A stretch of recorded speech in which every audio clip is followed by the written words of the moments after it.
बिस्मिल्लाहिर्रहमानिर्रहीम। अस्सलाम वालेकुम। मैं हूं आपकी होस्ट डॉक्टर आलिया अहद। आज की वीडियो का टॉपिक है कि मियाँ बीवी किन किन तरीकों से हम बिस्तरी कर सकते हैं। शरीयत मुताहरा के अंदर किन किन तरीकों को पसंद किया गया है और किन तरीकों को नापसंद किया गया है।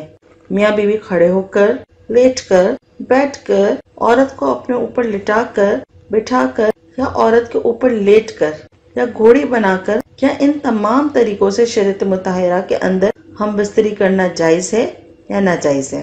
कुरान और हदीस में दो ऐसे तरीके बयान किए गए हैं जिन दोनों तरीकों से मर्द अगर अपनी बीवी से हम बिस्तरी करेगा तो मर्द को भी खूब लज्जत हासिल होगी और औरत को भी खूब तस्कीन हासिल होगी। हम हर बात को वाज़ेह अल्फाज में बयान करते हैं, इसलिए मेरी वीडियो को आप आखिर तक जरूर सुनिएगा। अल्लाह रब्बुल इज़्ज़त ने मर्द और औरत को मुकम्मल तौर पर इख्तियार दिया है कि वो दोनों एक दूसरे के जिस्म से मुकम्मल तौर पर फायदा हासिल कर सकते हैं।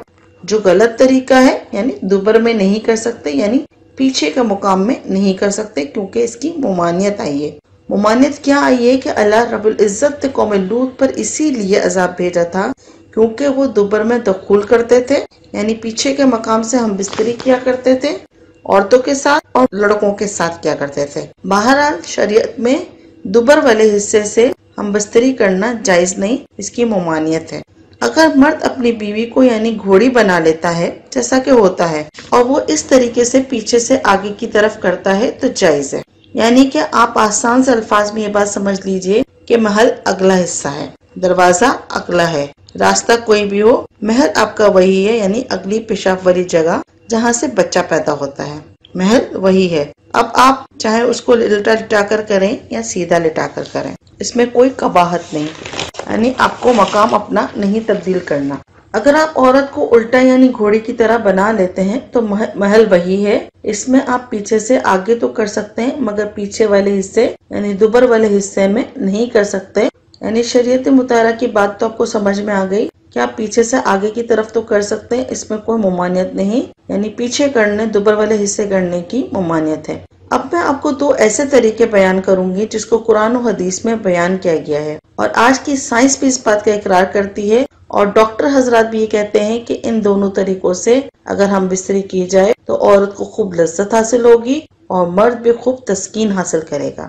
आइए इन दो तरीकों पर रोशनी डालते हैं। पहला तरीका ये लिखा हुआ है कि औरत को नीचे लिटा लें, जैसा कि औरत को नीचे लिटा लिया और इसके ऊपर खुद लेट गए। इस तरीके के बारे में लिखते हैं कि मर्द ऊपर रहे और औरत नीचे रहे। तो इसमें एक फायदा यह है कि मर्द को हरकत करने का पूरा मौका मिलेगा जिससे लज्जत हासिल होगी, और दूसरा फायदा यह है कि औरत पर थोड़ा सा वजन आएगा जिसकी वजह से उसकी लज्जत में इजाफा होगा और वो जल्द फारिग हो जाएगी। यानी इस तरीके से औरत के जल्द फारिग होने का इम्कान है। ये तरीका कि औरत नीचे रहे और मर्द ऊपर रहे, क्योंकि औरत भी यही चाहती है। औरत बेचारी को कभी कैसे करना है, ऐसे करना है, वैसे करना है, वो कर तो लेती है आपकी खुशी की खातिर, आपकी बात मान तो लेती है, लेकिन इस तरीके में वो परेशान हो जाती है। लज्जत की वजह से उसको थोड़ी तकलीफ भी होगी जब वो नीचे रहेगी और इस तरीके से हमल ठहरने का भी पूरा मौका मिलता है और मर्द और औरत एक दूसरे से मुकम्मल तौर पर फायदा, लज्जत और तस्कीन हासिल कर सकते हैं।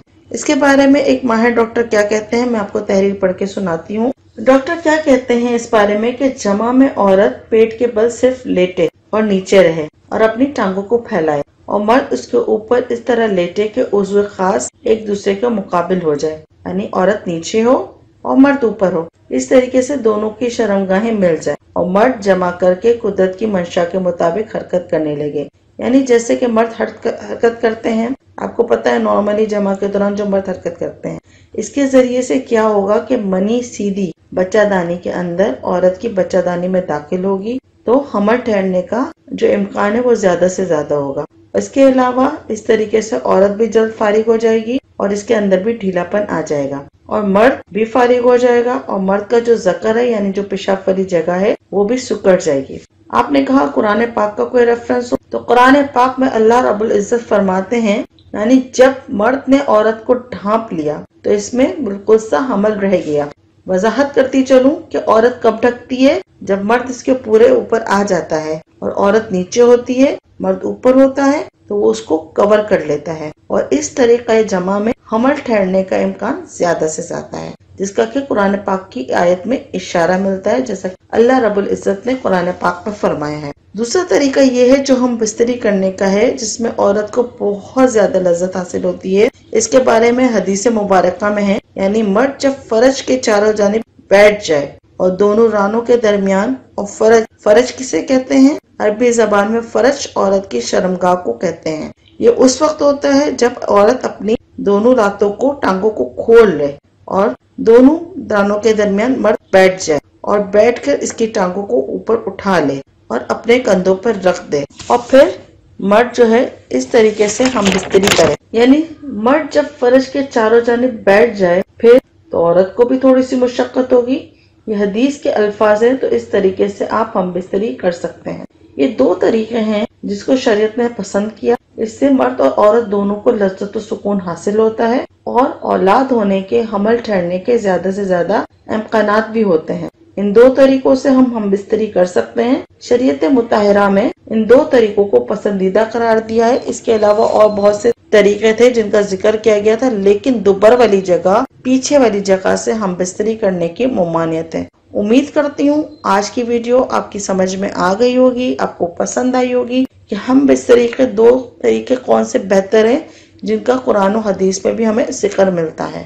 آپ کو اجازت دیجیے، اپنا بہت زیادہ خیال رکھیے گا۔ اللہ حافظ۔